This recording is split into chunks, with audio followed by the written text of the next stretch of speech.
Hey, I'm Celeste Gehring, a former LSU forward, and I'm going back to the basket for the Ladies Ball podcast. Now, those of you that don't know what it is, it's a podcast in partnership with the Women's Basketball Hall of Fame, and there are literally 400 teams competing from fourth grade to seniors, and they all end up in Knoxville for a national championship. It's so much fun. And we are today at Cosm for the first time that they are doing a women's basketball game. Lauren, it has been amazing, and I'm just so excited that you are here. Lauren does all things basketball at all levels. She is amazing. She plays. She's done it all. So, Lauren, please welcome into this podcast. Thank you. Thank you for having me. It's been a fun day of hoops. I mean, I'm watching USC Iowa now. I was watching ACC earlier, and it's just been so much fun. Yeah, and it's so great because you have a lot of your friends that you used to work with here. Jay Morgan here, Joe here, like Oh, the whole family nice. here. We're all thinking of wish you were here. Yes, tell them I say hello. Right? Well, you're kind of here with us still, so that's Basically. fun. All right. So, let's start off with there are so many fantastic players in the game. We're Yeah. watching at least one right now. It's a big frame. Juju Watkins on the floor. How much pride do you style of play and where she brings in the players that she covered? Yeah, well, Juju is certainly one of the best, right? Think about just last year, her freshman season, she scored almost 1,000 points in as a freshman. Like that's unheard of. And when you think about the style of play that she has, it just reminds me that what we see on the court every week is a reflection of the work that she's putting in when no one's looking, right? Like she does everything on the court with ease, right? Like they're throwing double teams at her, they're throwing traps at her, but every time she gets the ball, she's so poised. And so that's the word I would use to describe her game. She's poised. It's not a super exciting, eclectic word, but when you think about the decisions that she has to make within a split second of whether she's going to keep the ball, take it all the way to the rim, dish it to a post player, Kiki down in the paint, right? Those those decisions, game time decisions, happen in such a small amount of time that it makes me think, wow, she's put herself in this position for her to see success out here on the court. Yeah, and she's a star. She makes up college basketball right now. She's got huge deals, Nike Yeah. Gatorade. And I covered her at the McDonald's All American, and she was just so humble. And like you said, she has a certain style of play, and off the court, she is just who she is. Why do you Mhm. think people are so drawn to her off the court? I think she shows her personality. She shows her personality on the court and off the court, right? She had a show where they followed her as a high school athlete into her making her decision, right? And you got to see the insights of what she values, right? And seeing her stick to her guns about her values, right? Like she's always been about community. And the fact that she was able to see that through each and every single decision that she made to get herself at USC, it's paid off. And I think when you're thinking about a player that you want to follow, you kind of want to know that they're human. You want to know that you can have these expectations of them, and they already have higher expectations of themselves. And I think that's what draws brands to her, but also what draws fans to her because she's consistently exceeding people's expectations. Every time you turn on the TV, she's there. You go on social media, she's there. And in 2025, that's everywhere. Social media and television right now. And so for her to be able to be doing what she's doing as a brand at a high level as well as a player, it exceeds what people could have assumed about her when she stepped on the college scene. Yeah, and is that one of the many reasons why she's such a good role model for young kids? Yeah. Yeah. I mean, when I think about my role models growing up, they were people of integrity. They were people who worked hard. They didn't cut corners, right? And when they wanted to achieve something, they worked really hard at it. And I think we see that in Juju Watkins, right? She could have easily came to USC and just let the one of the best players coming out of high school, get to her head. But she continues to get better. She continues to gain confidence. She continues to grow as a leader. And I think a good role model shows you that they're not just going to stop when things suit them, when they have the titles, when they get the award, and they hit a goal, right? They're gonna keep going. And I think, like I said, her values is really cool to see someone who says that community means something to them and then starts making decisions based on that statement. Yeah, so well said. Yeah. So, Lauren, what does UNC need to do to get to the Final Four? A lot of tough competition in women's I basketball know. right now, but even to get that national title, what do you they need to do? It's it's like it's so much and a little bit at the same time, because the small things really do matter to get to a Final Four and a national title, right? Every single year we see the top teams who have been top teams all season long, ranking between the top 25 all season long, and then they get to the NCAA tournament. And then they drop a game and it's done, right? And so when I think about USC and the Final Four site and national title goals, I love to see Juju coming off of like quick hitters, which are like really short plays for her to get the ball moving.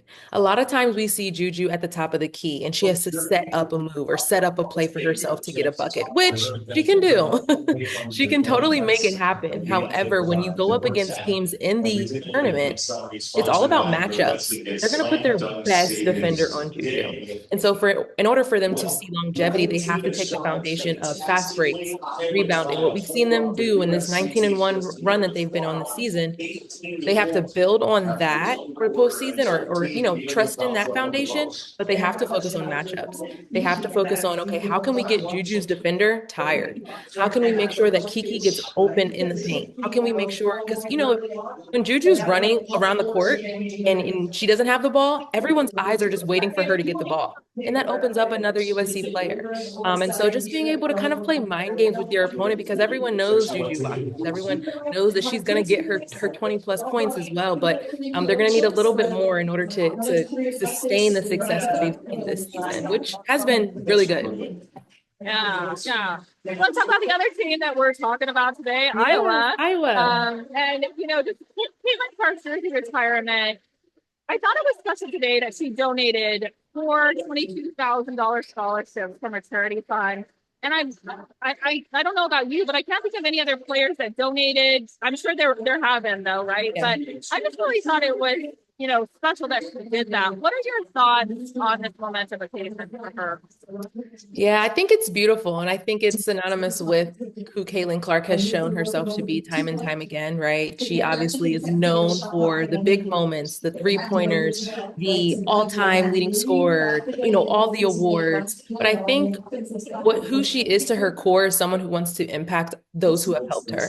And so, you think about the charity funds that she's giving to, they're organizations that help the community, a community that has poured so much love into her, not only in Iowa City, but across the nation, right? And so I think it really just is a testament. When you think about a jersey retirement ceremony, the points that you scored kind of go out the window and it becomes the moments, it becomes the people, becomes the coach, like the progression of an individual. And so I think all of that goes into why she would, donate $22,000. 22 is her jersey number. And it's just so meaningful for her to be able to think outside of herself, even for an event that is literally celebrating Caitlin Clark.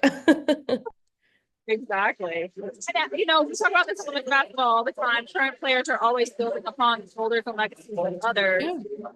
What other retirements can you remember in basketball that created as much fun as this? Yeah. I mean, we have to also talk about other number 22, right? And Asia Wilson, South Carolina, her jersey was retired on the same day. It's like the day of 22. It's February 2nd. It's really neat. I don't know if they planned that, but that's awesome, right? And so we have to think about Asia Wilson, right? A player who transcended South Carolina onto the scene, bringing home their first national championship. And yes, while there's buzz around today, I think another name that sticks out is Cheryl Miller, right? One of the first household names in the sport. And it's ironic, I guess, that they're also playing USC because she was a USC great.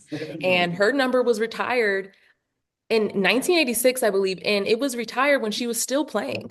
She was still playing. And while the buzz may not be, on social media because there's no social media in the 80s, but everyone was talking about Cheryl Miller. Everyone was talking about her ability to score at high volumes. And so that's what is reminded of me as I watch Iowa now up by 2 points late in this game. But it's just the ability to do what you do at a high level and then to continue to leave space for others to build and to grow. And so have to give our kudos to Cheryl Miller, who really put women's basketball in the college space and professionally on the map. Yeah. Well, let's talk about ticket pricing, right? I have to read this because ticket prices were up to $420 per ticket for the game since the jersey retirement announcement on December 18th. And before the announcement, tickets were selling at $214, more than this season's average of $99. Lauren, this blows my mind. What was your take on the ticket prices? Caitlin Clark's not cheap, okay? No, she's not. Kaylin Clark's the price has gone up, okay? And I think it speaks to the demand being higher. More people want to be in the seat, and that makes the value more. And so I think it is funny, right? Because when I was going to college games and WNBA games when I was, 10 and 12 and 13, these games were $20, right? Like we're like, oh, it's a Friday and we want to go to a game on a Sunday. Let's make that happen. But now these games are events that people have circled on their calendar. They're looking forward to at the beginning of the week. And I think it shows you that the demand is higher, the game is getting better, it's getting more competitive on the court, but also financially, investors, right? And these players, they're making money now, right? And so they are in a whole new mind frame from the standpoint of being their own brands, and that cost and I think for rightful reasons, right, we're getting to see amazing product of basketball, right, coming into this game. Don't know if anyone would have thought that UNC would have had 1 point for as long as they did in the first quarter, right? But look at them now. It's a 4 point game and able to come back in the fourth quarter, and I think that tells you that you want to be here, and if you want to be here, you'll pay the price. Yeah. Oh my gosh, I love everything you say all the time, Lauren. You just are so articulate and your depth of knowledge off the hook. So thank you for joining us. Thank We you. covered this first women's college basketball game at Cosm, and it was just an honor to have you on. Yes, awesome. Thank you so much. And kudos to you for being a part of this historic moment as well. All right.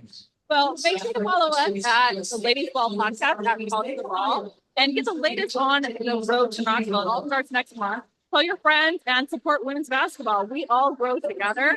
And if you haven't come yet, please check out the LA Cosm venue. It is unbelievable. And I always say, if you can't be at the game, you better be at Cosm.